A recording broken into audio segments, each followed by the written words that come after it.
Bismillahirrahmanirrahim. Assalamualaikum warahmatullahi wabarakatuh. Innal hamdalillah nahmaduhu wa nasta'inuhu wa nastaghfiruh wa na'udzu billahi min shururi anfusina wa min sayyiati a'malina. May yahdihillahu fala mudilla lahu wa may yudlil fala hadiya lahu. Asyhadu an la ilaha illallah wahdahu la syarika lahu wa asyhadu anna sayyidana Muhammadan abduhu wa rasuluh arsalahu bil huda wa dinil haqqi liyudhhirahu 'ala ad-dini kullihi walau karihal kafirun. Amma ba'du, nawayna ta'alluma wa ta'lim wa tadhakkur wa tadhkir wan naf'a wal intifa' wal ifadata wal istifada wal hatha 'ala tamassuki bi kitabillahi wa sunnati rasulih wa du'a ila al-huda wa dalalata 'ala al-khair ibtigha'a wajhillahi wa mardatihi wa qurbihi wa thawabihi subhanahu wa ta'ala. Rasa syukur yang tiada henti-hentinya wajib kita haturkan. Segala rahmat kasih sayang Allah kepada kita semua, sehingga pada hari ini, pada sore hari ini, kita mencari pintu menuju jalan ke surganya Allah, yaitu dengan cara kita beriktikaf bersama di Masjid Nurus Salam ini. Maka mudah-mudahan Allah Subhanahu wa ta'ala meridhai kita semua, sehingga apa yang kita lakukan selama nyawa kita masih ada di jasad kita ini, Allah selalu ridhoi dan Allah selalu berikan yang terbaik kepada kita semua. Salawat serta salam semoga selalu tercurahkan kepada baginda besar Nabi kita Muhammad sallallahu alaihi wasallam, yang karena beliaulah kita bisa mengerti mana yang hak dan mana yang batil, mana yang halal dan mana yang haram, mana yang baik dan mana yang buruk. Hadirin wal hadirat, Bapak Ibu jamaah Majelis Judge Iman yang dimuliakan oleh Allah dan jamaah Masjid Nurus Salam, pastinya setiap bulan kita berkumpul di tempat ini tidak untuk mencari hal duniawi, tidak untuk omong kosong, akan tetapi kita duduk bersama-sama di sini seperti awal mula pembukaan kitab yang kita bahas, yaitu kita mencari jalan menuju surganya Allah. Dengan cara apa?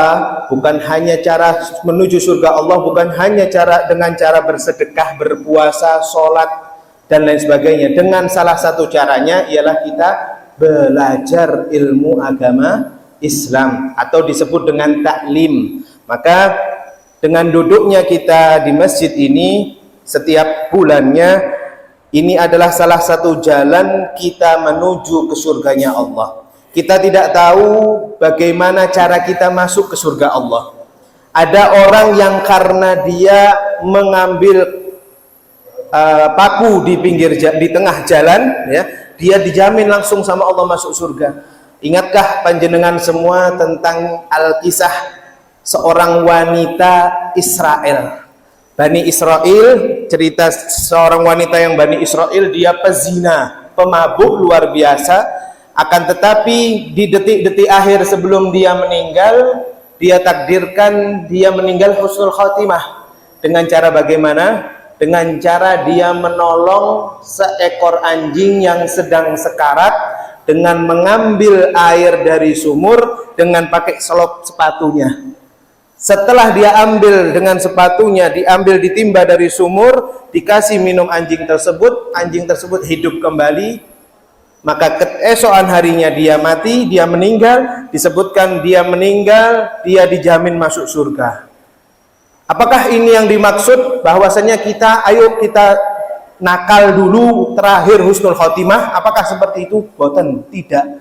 Bukan seperti itu. Itu hanya contoh. Ya, hanya contoh yang mana belum tentu seseorang yang ketika hidupnya baik tapi meninggalnya baik. Belum tentu seseorang yang tadinya hidupnya dalam kegelapan matinya dalam kegelapan. Ya, maka pastinya kita pengen ketika hidup kita dalam jalan terang benderang, kita istiqomah ibadah, ketika meninggal pun kita meninggal dalam keadaan husnul khatimah. Itu yang diidam-idamkan. Karena apa? Karena seseorang meninggal tidak melihat umur dia sekarang mabuk-mabukan, sekarang dia meninggalkan sholat, tapi dia terus mau meninggal husnul khotimah, tidak ada jaminan, ya. Maka seseorang itu meninggal dalam hal kebiasaannya. Kalau dia biasa wirid, zikir, sholat, ngaji, maka insya Allah meninggalnya dalam keadaan kebiasaan dia hidupnya, ya. Bapak Ibu yang dimuliakan oleh Allah, beberapa hari yang lalu kita baru saja memasuki bulan yang luar biasa dan kita baru merayakan tahun baru Hijriah, yaitu tahun baru Islam. Yang mana tahun baru Hijriah ini, yaitu yang tadinya kita pada tahun 1444 Hijriah, pada saat ini kita menuju pada tahun 1445 Hijriah. Momentum pergantian tahun itu setiap tahun itu pasti ada suatu hal yang berubah. Panjenengan yang umurnya 30 berarti tahun ini 31. Panjenengan yang umur tahun ini 42 ya tahun kemarin 42 ya tahun ini 43. Tidak ada umur itu semakin hari semakin mundur. Yang ada semakin hari semakin maju dan mendekatkan langkah kaki kita kepada kuburan kita. Maka Bapak Ibu, momentum bulan Muharram ini adalah momentum sejarah yang luar biasa bagi umat Islam. Pada saat itu ujian cobaan Kanjeng Nabi kita Muhammad Shallallahu Alaihi Wasallam yang sangat luar biasa. Beliau dihina, dicaci maki, dimusuhi, sampai ditaruh ketika beliau salat kotoran unta. Sampai terdengar bahwasannya beliau sudah diteror dan akan dibunuh. Pada saat itu nama Nabi Muhammad sudah didaftar buruan orang-orang Quraisy, sehingga dari bulan Muharram Nabi itu sudah mau pindah, sudah mau hijrah, sudah mau keluar dari kota kelahirannya, kota Makkah. Kemudian Allah masih belum memberikan izin kepada beliau untuk pindah ke kota Madinah pada bulan Muharram, melainkan beliau sudah diperintahkan dan dimudahkan oleh Allah hijrahnya pada bulan Rabiul Awal. Loh, mengapa sekarang bulan Muharram yang diperingati tahun baru? Karena bulan Muharram itu tahun atau bulan yang mana hati Nabi Muhammad sudah ingin hijrah. Maka dari hati tertekan Kanjeng Nabi inilah diberikan momentum tahun baru Islam. Maka Bapak Ibu yang dimuliakan oleh Allah, setelah teror yang luar biasa yang dihadapi Nabi Muhammad, beliau gak tega, beliau tidak mau sahabatnya, para sahabat, para keluarganya disakiti oleh kaum Quraisy. Maka beliau bersabar untuk keluar dari kota kelahiran beliau, kota Mekkah, menuju ke kota Madinah dengan cara yang tidak mudah. Pada saat ini kita dari Mekah ke Madinah bisa naik bis, bisa naik kereta cepat. Tapi pada zaman itu Nabi Muhammad dengan cara sembunyi-sembunyi, bersembunyi 7 hari 7 malam, 3 hari disebutkan riwayat, sebagian 5 hari, sebagian mengatakan 7 hari di atas gua apa namanya? Ada yang tahu? Gua Hira apa gua Thur? Gua Thur, ya. Ketika itu Rasulullah Shallallahu Alaihi Wasallam gua Hira ya. Ketika itu dengan dengan sahabatnya yaitu Sayyidina Abu Bakar, ya, bersembunyi takut dilihat oleh kaum kafir Quraisy, sehingga beliau sudah direncanakan akan dibunuh pada malam harinya. Tapi kepintaran Rasulullah dan ilham dari Allah, ketika di rumah beliau ada keponaan atau sepupu beliau yaitu Sayyidina Ali bin Abi Thalib, ya, beliau menggantikan posisi tidurnya Kanjeng Nabi di atas kasur, ya. Ketika itu kaum kafir sudah berdiri di rumahnya, sudah bersiap-siap dengan pedang, algojo Quraisy dengan pedangnya. Akan tetapi malam itu Rasulullah dilindungi oleh Allah dan diberikan mukjizat. Semua algojo yang ingin membunuh Nabi itu tertidur pulas sambil menyenderkan badannya di rumah Nabi di Mekah. Lalu Nabi Muhammad mengambil pasir dan menyiramkan pasir itu dengan bacaan yang ada di surat Yasin. Apa itu? Salamun qaulan mir rabbir rahim. Tidur semuanya. Karena pasir yang Rasulullah ambil ditaruh di atas kepala masing-masing algojo yang ngantuk itu, mereka tidak sadar sehingga posisi Rasulullah ketika berada di atas kasur itu digantikan oleh Sayyidina Ali bin Abi Thalib. Kemudian Rasulullah dengan Sayyidina Abu Bakar pergi menuju Gua Hira, lalu beliau bersembunyi. Ketika malam itu mereka bangun, para algojo yang dengan senjatanya masing-masing itu bangun dan menggerebek rumah Rasulullah dan ingin membunuh Rasulullah. Ternyata di balik selimut bukan Rasulullah melainkan Sayyidina Ali bin Abi Thalib. Dan cerita yang luar biasa panjangnya, ketika Rasulullah Shallallahu Alaihi Wasallam beberapa hari di Gua Hira, para kaum kafir Quraisy dengan dulu itu ada namanya Intel, Bapak Ibu, sama kayak zaman sekarang, bukan CCTV ya. Mereka ada orang keahliannya itu bisa melihat langkah kaki manusia, jadi bisa mendeteksi ini kakinya siapa. Ya, itu para pemuka Quraisy menyewa orang tersebut atau detektif tersebut, ya bahasa zaman sekarangnya detektif. Kemudian dilihat, ditelusuri dari rumah Rasul hingga ke Gua Hira, dia tahu ini kaki Muhammad. Akan tetapi ketika sampai ke mulut gua, ya, dengan kejadian yang luar biasa, Allah memberikan perintah kepada laba-laba, ya, laba-laba untuk membuat jaring laba-laba dan juga 2 burung dara yang ada di mulut gua. Sehingga apa? Ketika dalam perjalanan dari rumah beliau hingga ke Gua Hira, dengan kecerdikan si detektif ini, ya, ketika dia sudah benar. Akan tetapi manusia itu kalau sudah sepinter-pinternya manusia, kalau Allah belum berkehendak ya tidak bisa. Ya. Kemudian sampai ke mulut gua, detektif itu mengatakan kepada pemuka Quraisy, aku yakin Muhammad ada di dalam gua ini. Akan tetapi apa? Para pemuka Quraisy yang mereka memakai logika, mereka memarahi si detektif ini, kami membayar mahal Anda untuk menyelidiki langkah kaki Muhammad, tapi Anda cuma bawa ke gua yang ada burung dan ada sarang laba-laba. Mana mungkin ada manusia bisa masuk, tidak merusak sarang laba-laba dan merusak mengganggu burung yang ada di situ. Maka dari itulah si detektif itu tidak dipercaya lagi, sehingga Nabi Muhammad aman dari kejaran para kaum Quraisy. Lalu kemudian para pemuka Quraisy turun ke bawah dan Nabi Muhammad berdiam diri di gua hingga 3 hari lamanya, ada yang mengatakan 5 hari.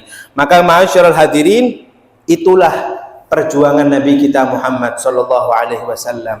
Ketika beliau sudah aman dari gua, kemudian beliau menuju perjalanan ke Madinah, mampir ke kota yang bernama kota Taif. Di kota Taif Nabi Muhammad disambut dengan batu, bukan disambut dengan gegap gembita, melainkan Nabi Muhammad disambut dengan lemparan batu. Hingga saat ini kota Taif memang terkenal adalah penduduknya yang wataknya keras-keras. Lalu Rasulullah ketika dilempari batu, dihina sebegitu dahsyatnya, malaikat Jibril turun dari langit dan mengatakan kepada Nabi, ya Muhammad, aku diperintahkan oleh Allah untuk menyuruh malaikat langit dan malaikat bumi melipat orang-orang Taif, ya ini maksudnya dengan cara memberikan gempa bumi dan lain sebagainya sehingga mereka hancur. Apakah kamu ridha ya Muhammad? Kata Nabi kita Muhammad SAW, la, aku tidak mau. Jangan engkau suruh malaikat langit dan bumi untuk menggulung mereka. Ini loh kasih sayang beliau, ma'asyiral hadirin. Maka Rasulullah ketika ditawari oleh malaikat Jibril, beliau mengatakan, Allahumma ghfir qaumi fa innahum la ya'lamun. Ya Allah, ampuni orang-orang penduduk Taif ini. Sesungguhnya mereka nggak tahu aku ini siapa. Allahumma sholli ala Muhammad. Bisa dibayangkan kalau panjenengan membayangkan diri panjenengan sendiri, Bapak Ibu. Anda keluar dari kota Surabaya, bertujuan ke kota istri Anda, bapak-bapak, atau si istri mau ke kota suami mikut, tiba-tiba di kota itu Anda dilempari. Kira-kira sakit hati enggak Anda? Lu pasti mangkel. Begitulah rasanya Nabi kita Muhammad. Ini bukan hanya dongeng, bukan hanya cerita, melainkan apa? Melainkan ini kisah nyata yang patut kita teladani. Maka dengan perjuangan beliau dari kota Taif, beliau menuju ke kota Madinah, atau dulu disebut dengan kota Yathrib. Ketika di kota Madinah, beliau disambut gegap gempita dengan para kaum Ansor. Sebagian mereka sampai membuat qasidah atau syair dengan mengatakan apa? Tala'al badru alaina min thaniyadil wada' wajaba syukru alaina mada'anillahi terus seperti itu gegap gempita kaum Madinah, orang-orang yang menyambut Nabi Muhammad. Sebagian dari mereka disebutkan di riwayat memakai dufuf. Dufuf itu kalau zaman sekarang apa? Banjari terbangan. Saking apanya, saking luar biasanya beliau Rasulullah SAW datang ke sebuah kota yang mana kota itu aslinya kota yang penuh dengan penyakit. Kota Yathrib, kota Madinah itu aslinya penuh dengan wabah penyakit. Ya kalau zaman sekarang ya corona itu loh, model-model corona ya, virus tidak bisa disembuhkan. Di sana itu orang Madinah penyakitan, bahkan bertahun-tahun kalau sakit sampai meninggal dunia. Tapi dengan wujud kekasih Allah yang datang ke kota Madinah dengan membangun sebuah masjid yang dinamakan Masjid Quba, akhirnya Madinah menjadi kota yang luar biasa. Madinah menjadi kota yang diimpi-impikan oleh kita umat Islam untuk berziarah kepada beliau Nabi kita Muhammad sallallahu alaihi wasallam. Allahumma shalli ala Muhammad. Di kota itulah dimakamkan kekasih Allah Nabi kita Muhammad sallallahu alaihi wasallam. Orang yang sudah pergi ke Madinah pasti rindu ingin pergi lagi.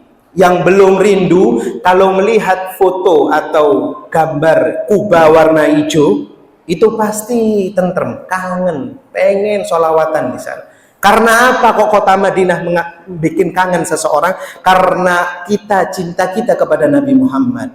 Kalau orang yang melihat Kuba warna hijau, Masjid Nabawi, dia rasanya hanya biasa-biasa saja seperti foto Kuba masjid-masjid yang lain, maka tanda keimanannya wajib ditanyakan. Maka mudah-mudahan Allah permudah kita untuk berziarah ke makam Nabi kita Muhammad dalam waktu yang sedekat-dekatnya.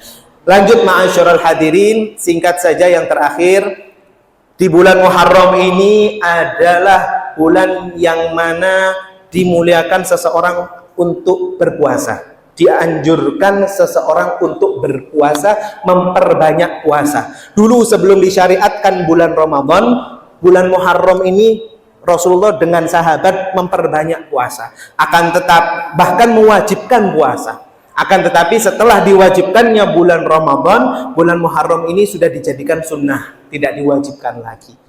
Insya Allah nanti tanggal 10 Muharram, ada, kalau misalnya kemarin hari tanggal 1 Muharram ya hitung aja, kalau kemarin Rebu tanggal 1 Muharram berarti tanggal 10-nya tanggal hari Jumat depan berarti.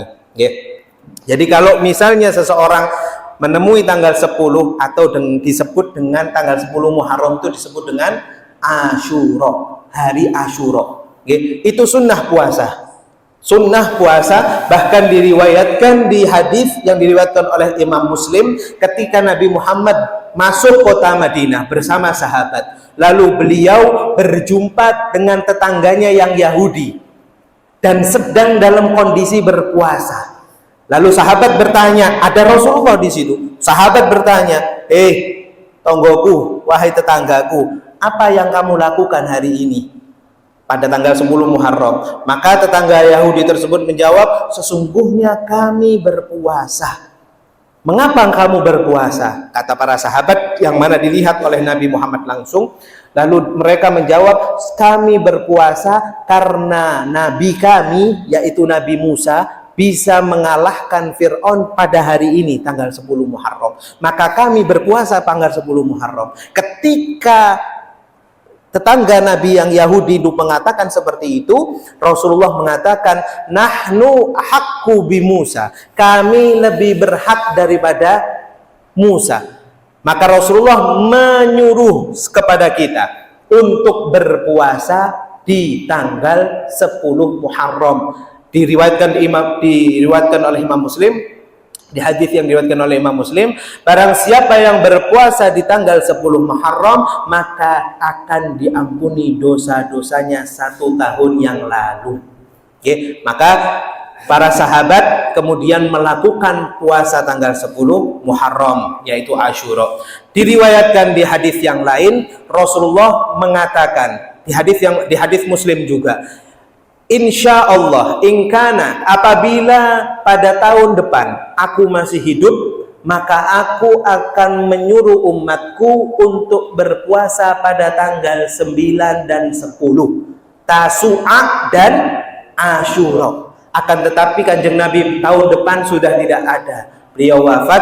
Akan tetapi hadis ini dipraktekkan oleh para sahabat, sehingga para sahabat, para tabi'in, para ulama, sampai ke guru-guru kita dan sampai kepada kita semua mengutamakan puasa tanggal 9 dan tanggal 10 Muharram, yaitu tanggal Tasu'a, Asyura. Mengapa ada tanggal pembanding di sini? Karena Nabi Muhammad tidak ingin umatnya membarengi puasanya orang Yahudi. Biar membedakan kita ini umat Islam tidak puasa tanggal 10 saja, maka ada pembedanya, yaitu pada tanggal 9 kita berpuasa dan juga pada tanggal 10 kita berpuasa. Ustadz, bagaimana kalau saya berhalangan tanggal 9 dan saya baru bisanya tanggal 10?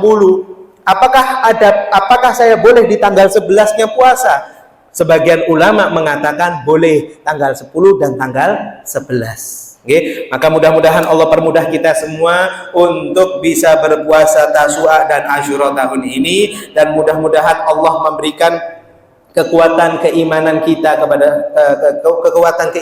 kepada Allah Subhanahu wa taala. Karena Bapak Ibu, kita dengan duduknya kita di majelis ini, ya, dengan bahasa kerennya pada saat ini majelis ngecharge iman ini, ya, maka kita berandai-andai, berangan-angan untuk bisa meninggal dalam keadaan husnul khotimah. Orang kalau meninggal tidak membawa iman, tidak membawa takwa, maka percuma hidupnya. Sekaya apapun seseorang, semulia apapun nasab seseorang, setinggi apapun jabatan seseorang, sepintar apapun dia, tapi kalau meninggal tidak dalam keadaan iman, tidak dalam keadaan membawa takwa kepada Allah, maka sia-sia matinya, mati su'ul khotimah. Naudzubillah. Mudah-mudahan kita semua tergolong dalam golongan orang-orang yang meninggal dalam keadaan husnul khotimah. Amin Allahumma amin. Mari kita membahas di kitab rutinan kita pada sore hari ini, yaitu kitab Safinatun Najah, ya, kapal keselamatan. Ya. Terakhir kita membahas tentang faslun. Saya ulangi dulu tentang hal-hal yang membatalkan wudu, ya, atau hal-hal yang diharamkan ketika seseorang itu tidak punya wudu. Panjenengan harus paham apa arti hadas dengan najis. Ada yang tahu apa itu hadas, apa itu najis? Ada yang tahu najis itu apa, hadas itu apa? Najis adalah sesuatu yang kotor, yang menjijikkan, dengan 3 tingkatan. Tingkatan yang pertama, najis mukhaffafah, najis ringan. Tingkatan yang ke atas, najis mutawassithah, najis sedang. Kemudian tingkatan selanjutnya, najis paling atas namanya najis mughalladhah, atau dengan najis namanya disebut najis besar. Najis mukhaffafah, najis ringan, itu apa? Ada yang tahu? Najis ringan itu apa? Najis kencing bayi laki-laki dan usianya tidak lebih dari 2 tahun dan hanya minum air susu ibu. Najis mukhaffafah hanya satu, yaitu najis kencing bayi laki-laki. Kencing berarti kalau bukan kencing, apa itu? Muko atau apa itu bahasanya? Muntah, ya, humo, ya. Berarti selain kencing, gumo, muko, dan lain sebagainya itu tadi, berarti termasuk najis sedang. Berarti kalau najis mukhaffafah, najis kencing, bayi laki-laki, kalau bayi perempuan, termasuk najis apa? Najis mutawasitoh, sedang. Berarti najis kencing bayi laki-laki yang belum berusia 2 tahun, belum lebih dari 2 tahun. Berarti kalau ada umur anak bayi umurnya 2 tahun lebih 1 hari, berarti sudah tergolong najisnya najis mutawasitoh atau najis sedang. Najis kencing bayi laki-laki yang belum berusia 2 tahun dan yang hanya minum ASI, air susu ibu. Berarti apabila dia sudah ada anak bayi laki-laki usianya belum 2 tahun kencing, kemudian dia sudah makan bubur atau dia sudah makan buah-buahan, pisang atau apa biasanya sudah dimulai, atau sedikit-sedikit sudah dikasih buah-buah yang sedikit kasar, sudah ada makanan tambahan selain ASI, maka najisnya berubah, bukan najis mukhaffafah, melainkan najisnya mutawasitoh, bukan najis ringan, melainkan najis sedang. Apa kelebihan najis mukhaffafah ini? Kelebihannya Bapak Ibu, apabila ada anak kencing, contohnya di hadapan saya, ada di sini, anak laki-laki belum berusia 2 tahun, hanya minum ASI, saya langsung praktekkan sedikit saja. Contoh, ini misalnya, ya, misal kencing. Kemudian bagaimana cara mengangkat najis ini? Apakah panjenengan langsung melap saja? Terus najisnya hilang, kelihatan kering, kemudian sudah najisnya hilang? Tidak. Melainkan cara mensucikan najis mukhaffafah itu ialah dengan cara Anda ngambil air di gayung lah, ya, di gayung, ya. Kemudian Anda ciprati airnya 3 kali, kemudian Anda ambil dengan tisu, dikeringkan, maka najisnya sudah pindah ke tisu. Anda mau sholat di situ, sah sholatnya. Difahami? Najis mukhaffafah dengan cara bagaimana mengangkat najis itu, dengan cara dipercikkan air. Ibu-ibu pas lagi gendong anaknya kencing, bayinya mah laki-laki belum berusia 2 tahun, hanya minum ASI, kencing, kena kerudung Anda, kena daster, apakah langsung dicuci semua? Jangan, hanya diciprati air saja, keringkan dengan tisu tadi, selesai. Loh, boleh saya sholat Ustadz dengan posisi seperti itu? Sah sholat Anda. Oke, insya Allah difahami ya. Itu najis mukhaffafah. Kalau najis mutawasito, najis sedang. Contohnya apa? Banyak najis sedang. Kencing bayi perempuan, kencing kita semua, pup, kemudian darah, nanah, muntah, apalagi khomer, ya, bangkai tikus, bangkai kecoa, bangkai bla bla bla, semuanya itu najisnya najis sedang atau mutawasitoh. Bagaimana cara mensucikannya?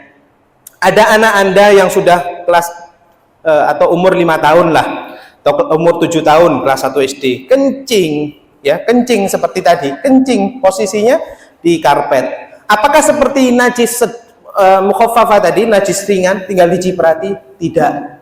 Melainkan caranya yaitu apabila najisnya itu ada, contoh seperti tadi, saya tidak nuang lagi ya, nanti mampu ini karpetnya. Jadi contohnya tadi ini kencing nih, kelihatan, najisnya kelihatan, kencingnya kelihatan, ada di sini. Anda yang pertama ngangkat dengan tisu atau dengan apapun yang ada di sekitar Anda, diangkat najisnya dulu. Semampu Anda. Ya, semampu Anda, atau misalnya di oben. Nah, saya praktekkan saja di oben. Kalau misalnya di karpet itu harus diangkat karpetnya. Seandainya sekarang najisnya seperti ini, Bapak Ibu. Ketika najis perempuan, anak bayi perempuan atau anak kita yang umur 3 tahun, 4 tahun, 5 tahun, caranya bagaimana? Pertama diambil najisnya ini, diambil dulu, okay? diambil hingga kering,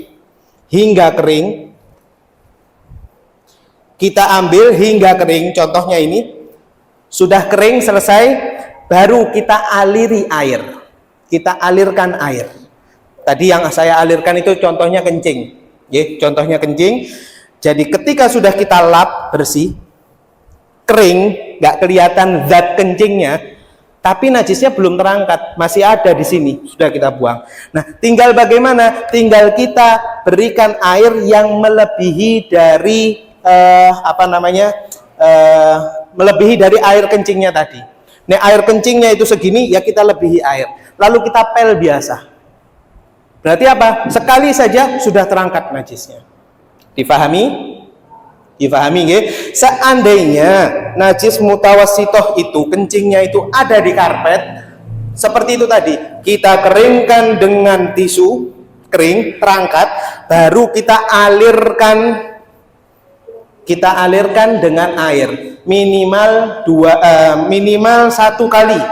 Tapi kalau misalnya masih ada bau, rasa dan warnanya, maka diulangi 2 kali.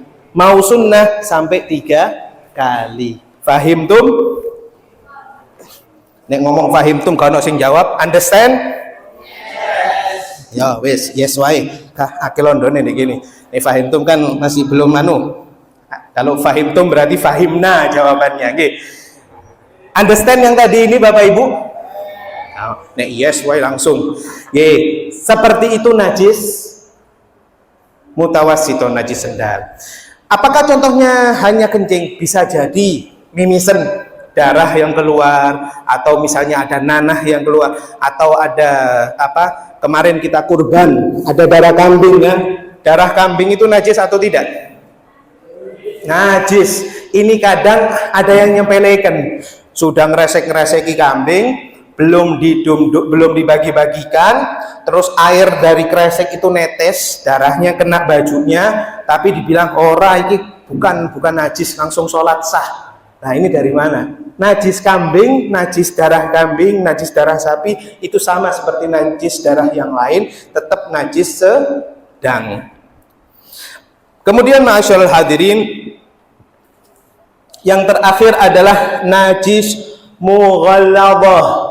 Napa itu hadis mughalladhah? Najis berat. Apa itu najis berat? Najis anjing atau babi atau peranakannya. Apakah najis anjing atau babi itu air liur? Sebagian ulama mengatakan iya, air liurnya. Sebagian ulama lagi mengatakan bulunya kalau basah, kena sentuh kita, itu juga termasuk najis berat.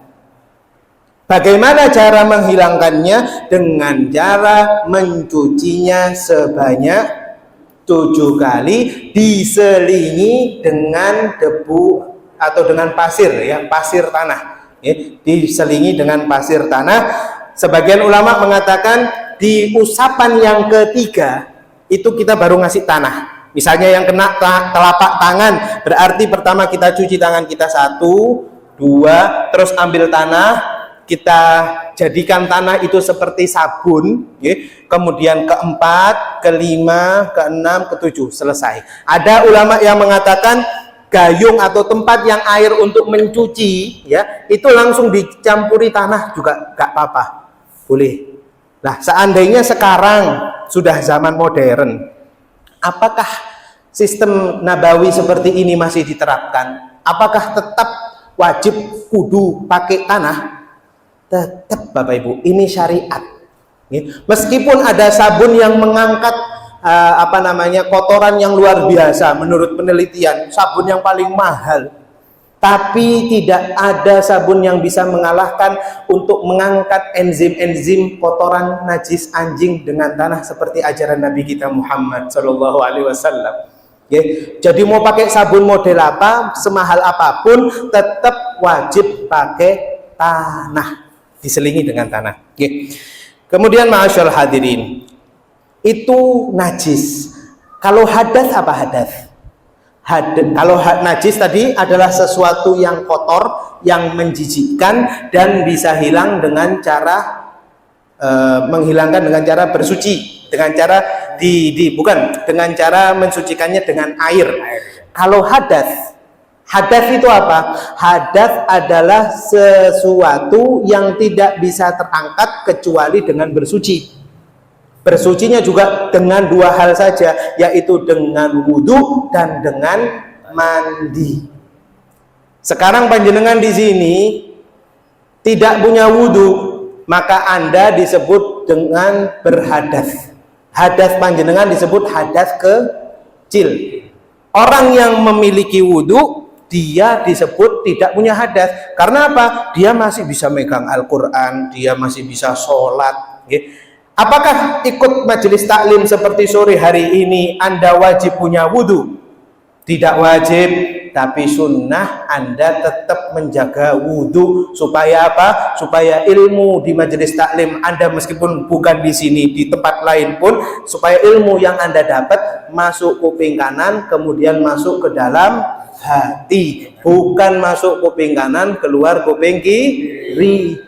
Itu diantara keutamaan seseorang yang ikut majelis taklim dengan menjaga wudhu. Yang ibu-ibu, mbak-mbak yang berhalangan atau dalam keadaan haid, dilarang masuk ke masjid, dilarang iktikaf di masjid, bahkan di serambi masjid pun tidak boleh. Maka saya harapkan ke depannya, seandainya misal ini ada yang belum tahu, kalau Anda berhalangan, ibu-ibu, mbak-mbak, tidak sholat haid dalam keadaan halangan, kemudian Anda ingin ikut majelis taklim, bukan hanya di sini, di tempat lain pun majelis taklimnya masuk ke masjid, Anda diharamkan. Duduknya Anda hadir majelis taklimnya menjadi haram, bukan mendapatkan pahala tapi mendapatkan dosa. Bagaimana caranya saya tetap bisa mengikuti? Bisa live streaming, bisa mendengarkan dengan dari lewat speaker, atau bisa melihat di sebelah atau di tempat yang lain yang kiranya tidak masuk wilayah masjid. Understand? Bismillah. Ini waktunya sudah mulai waktu-waktu genting ini sepertinya. Kita lanjutkan sedikit lagi. Man intaqadha wudu'uhu haruma alaihi arba'atu asya. Siapa yang tidak punya wudu, berarti artinya dia hadas kecil, maka dia diharamkan 4 perkara. Apa itu 4 perkara? Yang pertama as-shalah, dia haram sholat. Loh, kalau misalnya saya pura-pura sholat gimana? Sholat asli loh haram, apalagi pura-pura sholat. Haram kuadrat.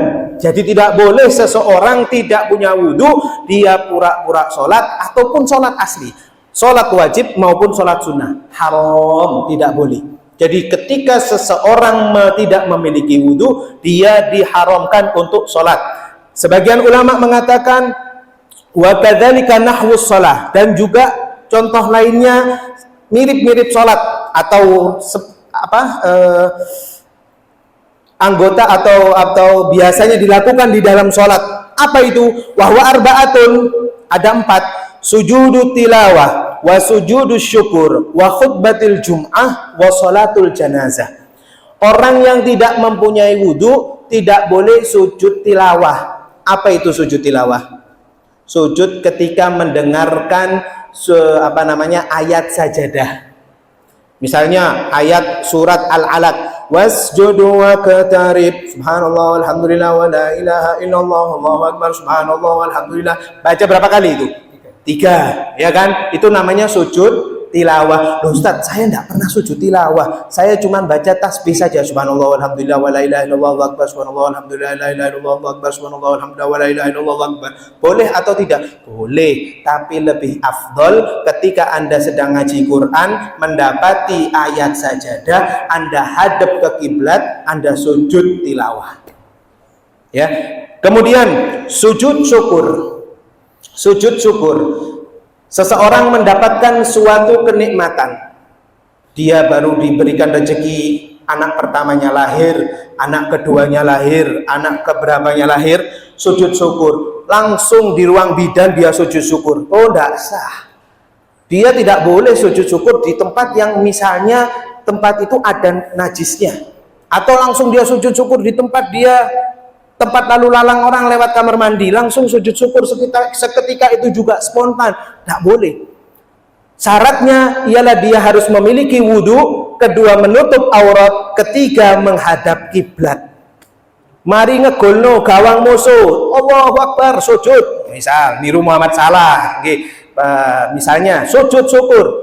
Dilihat, kalau sujud syukurnya seseorang habis mencetak gol tadi, dia posisinya mencetak gol keadaan berwudu, kemudian dengkulnya tertutup, auratnya tertutup, dan dia hadap ke kiblat, maka sujud syukurnya diterima, sah, boleh. Tapi kalau sujud syukurnya tidak punya wudu, kemudian auratnya terbuka, menghadapnya ke sembarang arah sudah langsung, maka sujudnya menurut para ulama haram, tidak boleh. Nah, terus pripun saat sing niku wallahu alam. Setahu saya di mazhab Syafi'i memang nggak boleh sembarangan kalau sujud syukur,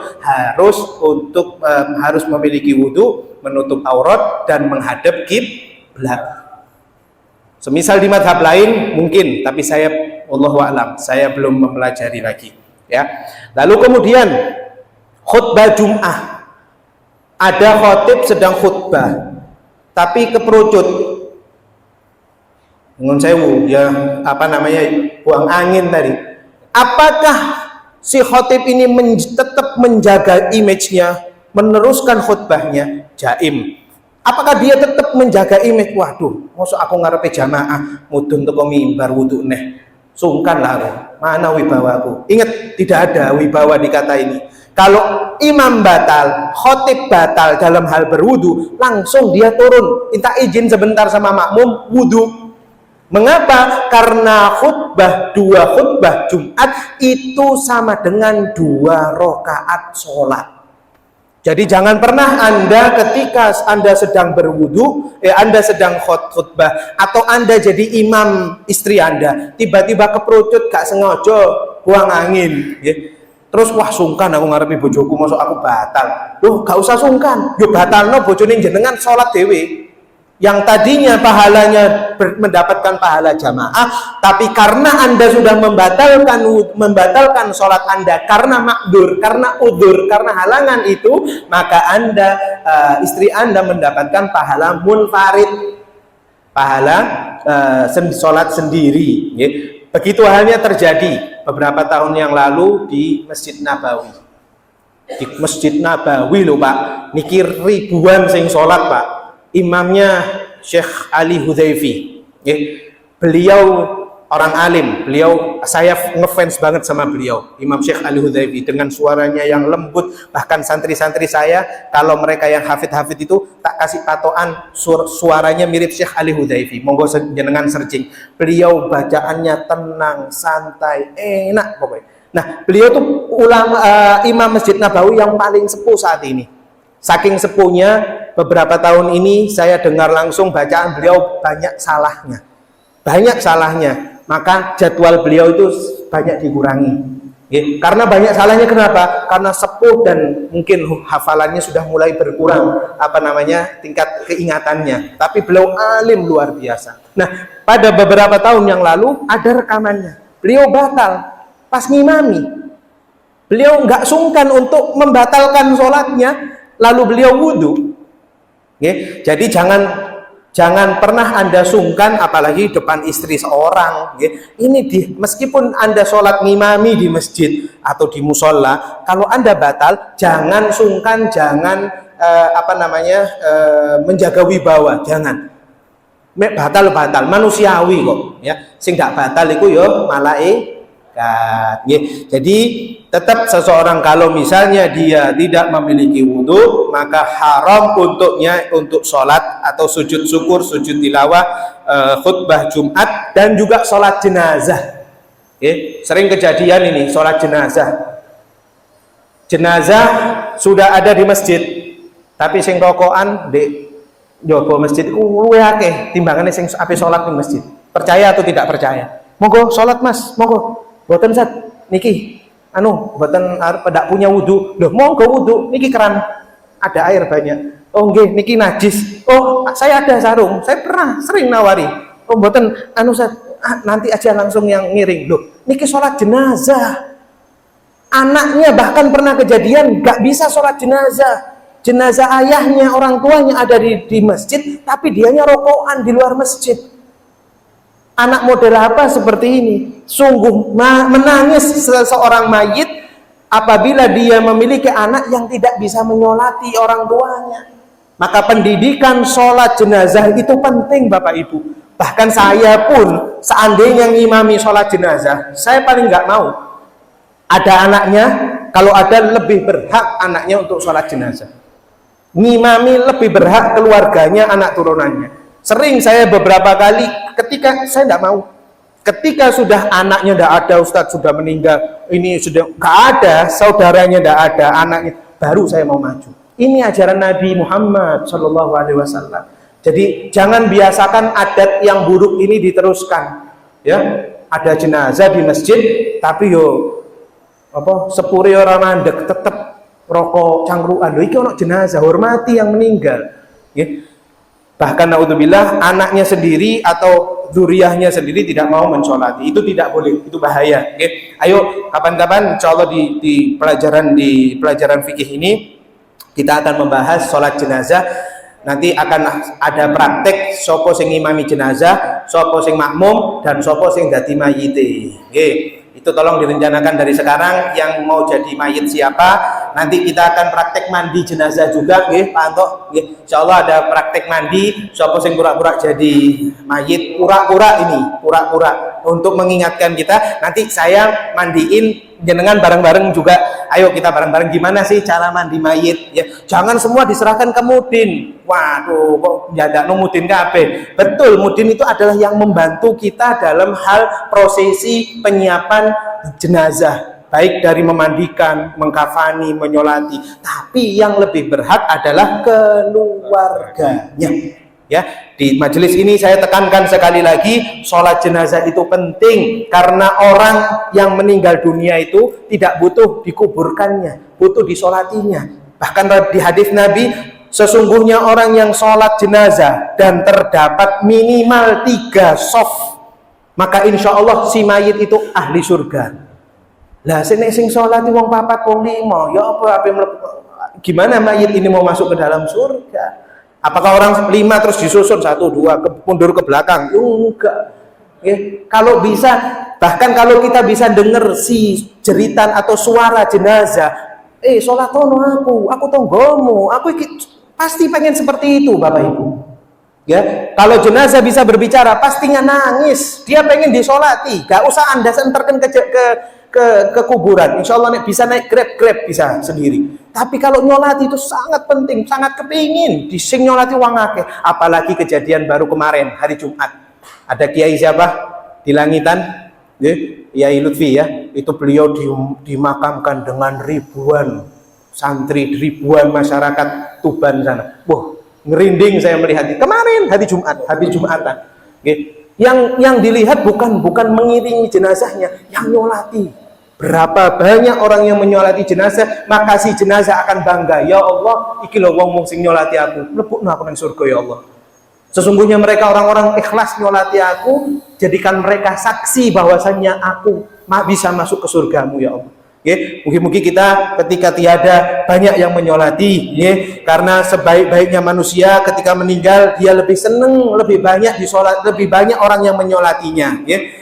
Kemudian Bapak Ibu yang dimuliakan oleh Allah, lalu wayahrumu wat tawaf ya, wat tawaf. Kemudian ibadah tawaf wajib punya wudu, wajib ketika orang memutari Ka'bah dari Hajar Aswad dan diakhiri di Hajar Aswad sebanyak 7 kali putaran, wajib memiliki wudu. Yang tidak memiliki wudu maka tidak sah tawafnya. Lalu kemudian wamasul mushaf, dan menyentuh Al-Quran.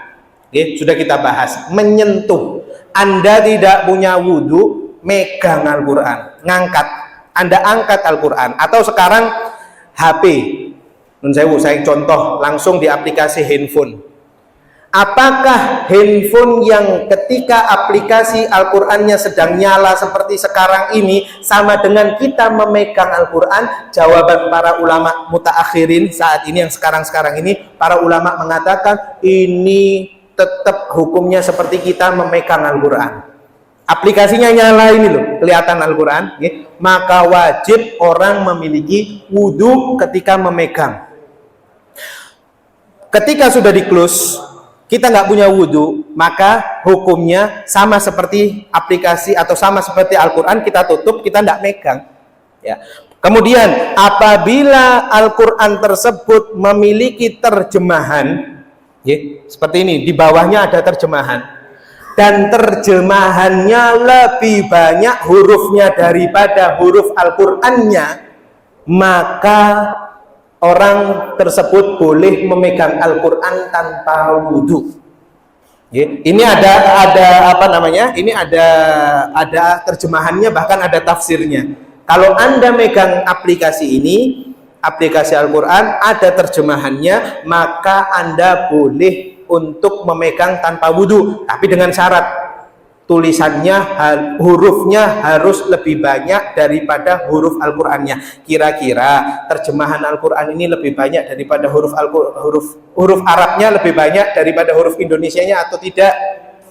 Kayaknya huruf Indonesianya lebih banyak, maka boleh. Kecuali kalau aplikasinya Al-Qur'annya murni, Al-Qur'an murni, tidak ada terjemahan. Gak ada terjemahan, terus Al-Qur'an pekwis, gak ada terjemahan, maka ini wajib kita memiliki wudhu, ya. Kemudian apabila kita tidak memiliki wudhu dan Al-Quran ini ada terjemahannya, maka bagaimana cara membaliknya, Ustadz? Saya tidak punya wudhu, maka Anda balik dengan cara dibalik seperti Anda nggak punya wudhu, megang Al-Quran, menyentuh Al-Quran, jadi ujungnya dipegang, ujungnya, jangan menyentuh huruf-huruf Al-Qurannya. Karena semakin Anda menyentuh huruf-huruf Al-Quran, haram hukumnya. Difahami nggih? Fahim tuh? Kemudian wahamluhu, dan membawanya, itu juga tidak boleh. Itu orang yang kalau hadas kecil. Kalau hadas besar, wa yahrumu 'alal junubi sittatu asya. Sudah kita pelajari nggih? Hadas besar itu apa saja? Ada yang masih hafal? Di pelajaran sebelumnya, yang hadas besar berarti hal-hal yang diwajibkan mandi. Apa itu yang diwajibkan mandi? Ada 6, yaitu yang pertama ilajul hasyafah. Monggo dilihat kitabnya sebelumnya. Hal-hal yang diwajibkan mandi, mandi wajib, bukan hubungan suami istri saja mandi wajib itu, ya, melainkan yang pertama bertemunya atau masuknya hasyafah ke dalam farj. Ya, apabila seorang suami istri hanya bercumbu, tidak sampai bertemunya hasyafah ke dalam faraj, dia tidak wajib mandi. Okay. Lalu kemudian yang kedua khurujul mani, keluarnya sperma. Kemudian yang ketiga haid, keempat nifas, kelima melahirkan, dan yang keenam al-maut, meninggal dunia. Jadi apabila seseorang haid, nifas, habis melahirkan, kemudian keluar sperma, bertemu hasyafah itu tadi, maka dia diharamkan atasnya 6 perkara. Apa saja 6 perkara itu? 4 mirip seperti sebelumnya: sholat, tawaf, megang mushaf, membawa mushaf. Nah, niki walubthu fil masjid, dan dia tinggal atau melewati masjid. Lubuth di sini berdiam di dalam masjid. Ibu-ibu yang berhalangan tidak boleh, haram untuk masuk masjid untuk berdiam diri. Loh Ustaz, saya mau ikut majelis taklim, saya nunggu bapak-bapak sholat di bawah, saya nunggu di atas. Tidak, selama masjid ini masih sudah diniatkan wakaf untuk masjid, maka tidak boleh seorang wanita haid masuk untuk ke dalam masjid, bahkan di teras masjid nggak boleh, untuk duduk-dudukan tidak boleh, kecuali kalau di musola boleh. Kalau hanya di musola diperbolehkan untuk duduk-duduk meskipun di dalam musola, tapi kalau masjid meskipun di terasnya juga tidak boleh. Atau apalagi ini kalau misalnya dia duduk di lantai 2. Lalu kemudian apa tadi? Walubthu fil masjid wa qiraatul Qur'an, dan membaca Al-Qur'an.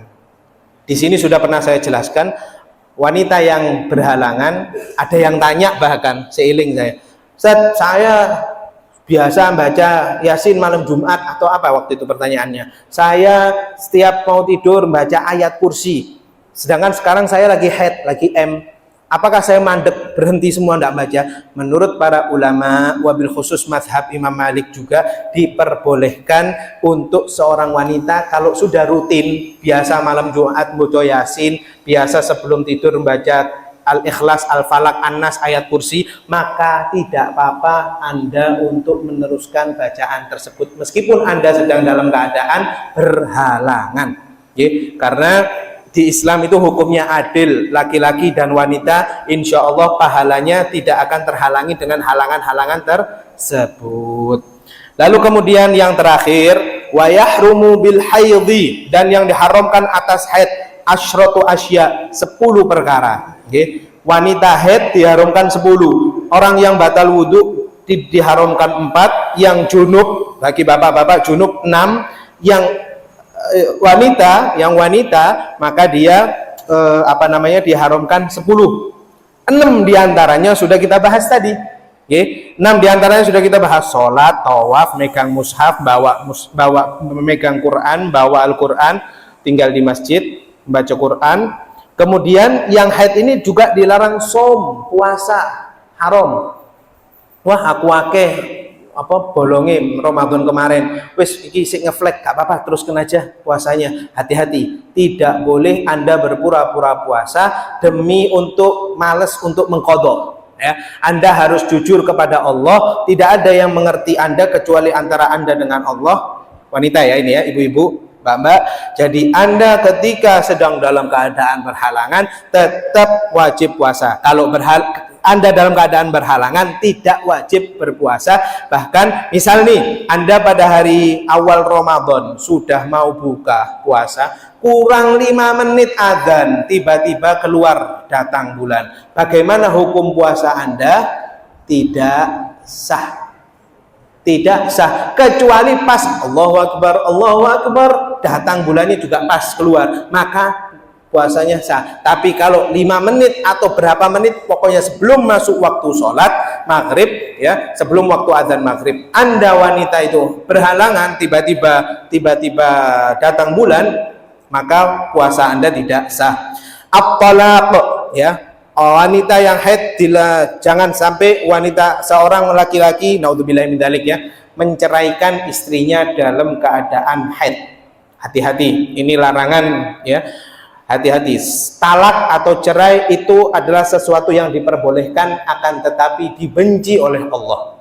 Ya, orang wanita yang sedang haid, hati-hati, para orang-orang laki-laki, ya, pria-pria, jangan seenaknya sendiri, sekuasanya dirinya sendiri, tiba-tiba naudzubillah min dzalik, jangan sampai ya menceraikan istrinya dalam keadaan haid. Mengapa? Karena masa iddahnya itu semakin panjang. Ya, masa iddahnya. Iddah itu apa? Iddah adalah hitungan apabila seorang wanita itu untuk menjaga dirinya. Menjaga dirinya. Hari ini ada seorang, naudzubillah, ini hanya cerita. Hari ini ada wanita yang diceraikan. Tiba-tiba besoknya ada laki-laki yang ingin mempersuntingnya, ingin melamarnya. Boleh? Tidak boleh. Haram. Kalau dia cerainya cerai hidup, suaminya masih hidup, saking menceraikannya, maka dia wajib 3 bulan 10 hari menjaga dirinya, iffahnya, kemuliaannya selama 3 bulan 10 hari. Baru apabila ada yang mau melamarnya atau baru diperbolehkan setelah 3 bulan 10 hari. Tapi kalau dia meninggalnya cerai mati, suaminya meninggal dunia, maka dia harus menjaga iddahnya selama 4 bulan 10 hari. Loh, bagaimana Ustadz? Saya ini single parent, tidak bisa saya di rumah, tidak kerja, saya harus menafkahi anak-anak saya. Maka beberapa ulama memberikan keringanan dari tafsir atau tafsir hadis Nabi. Boleh seseorang yang iddah itu bekerja, boleh. Boleh, tapi dengan cara dia menjaga wibawanya, tidak dekat-dekat dengan teman laki-lakinya, dengan saudara laki-lakinya, sepupunya, dengan tetangga laki-lakinya, nyopo-nyopo cerita sembarang macam, menjaga dirinya sampai selesai 4 bulan 10 hari. Ya, kalau misalnya si suami meninggal dalam keadaan haid, maka tergantung dari masa sucinya, maka semakin panjang sedikit, biasanya seperti itu. Ya, loh, kalau laki-laki bagaimana Ustadz? Seorang lelaki ditinggal istrinya, sedih.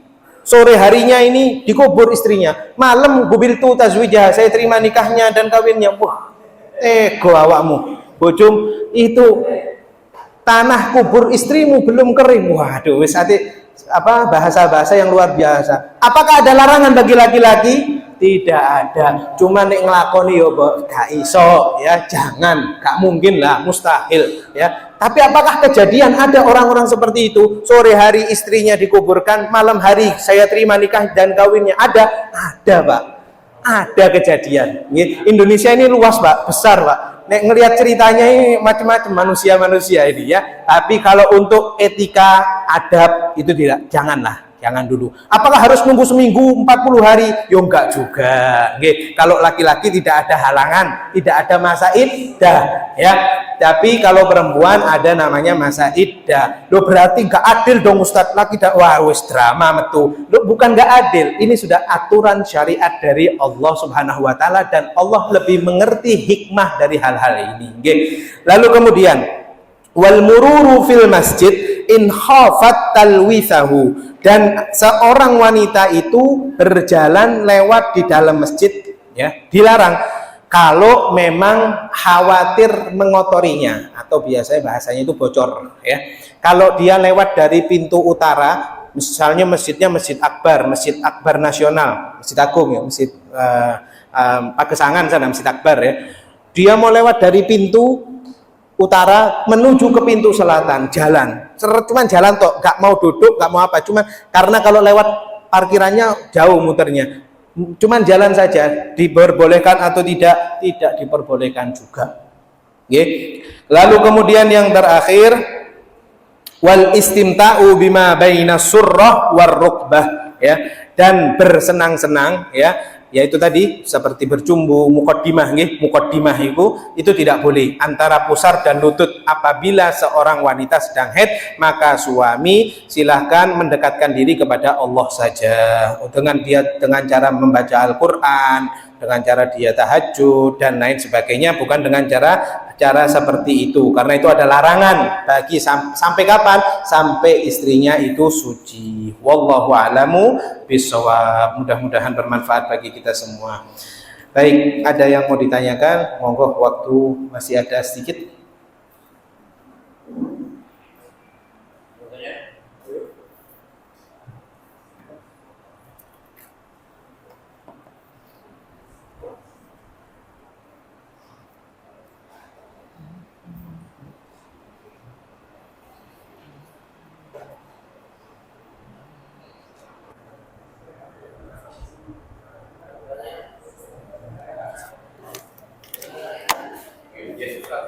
Yes, alhamdulillah, yes. Berarti mari kita doa bersama-sama, semoga difahami.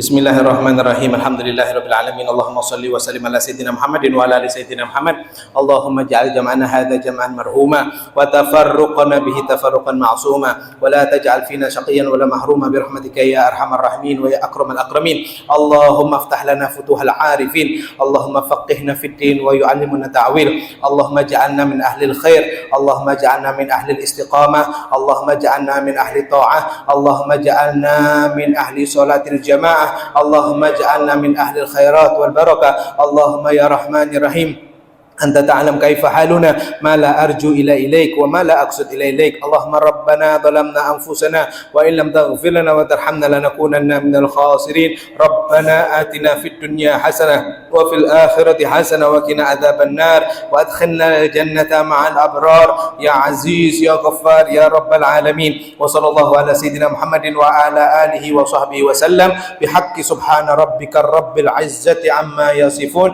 wa salamun alal mursalin walhamdulillahi rabbil alamin. Bisirril asraril Fatihah. Bismillahirrahmanirrahim. Ar-Rahmanir-Rahim, Maliki yaumiddin, iyyaka na'budu wa iyyaka nasta'in, ihdinas siratal mustaqim, siratal ladzina an'amta 'alaihim ghairil maghdubi 'alaihim waladdallin. Amin. Ngapunten ingkang kathah, wabillahi taufik wal hidayah. Wassalamualaikum warahmatullahi wabarakatuh. Allahumma shalli ala Muhammad.